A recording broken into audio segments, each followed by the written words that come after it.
Hi, welcome to this video on Excel formulas covering relative cell referencing. This video was recorded in November 2020 using Excel 365. Other versions may look different. You can see on screen I've got a worksheet where I've been playing with functions. I've got here column F, but I want to create a formula that is the value in the cell to the left times whatever value is in here.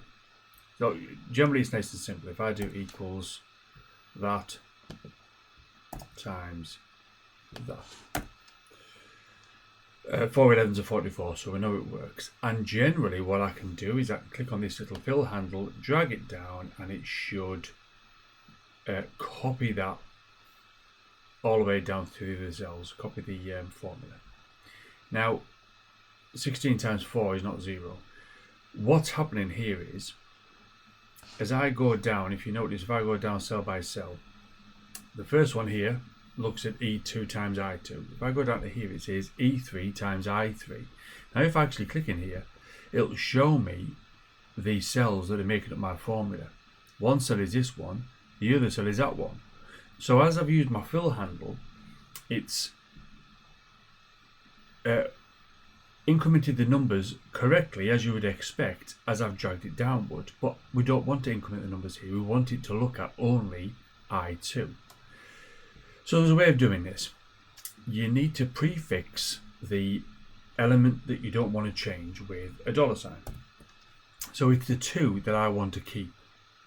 So if I put a $, before the 2 of I2, if I press enter, now if I drag this down,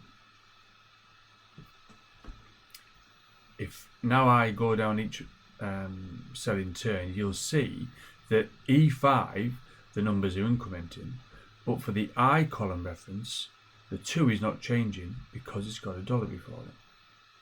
And if I click in here, you can see this formula references E10 and I2. So the $, is quite important to keep your cell referencing. And it works the same across columns as well as down rows. So if I do equals that,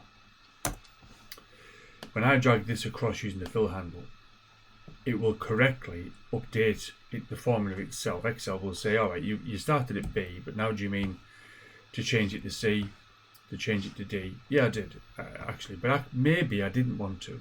So if I put a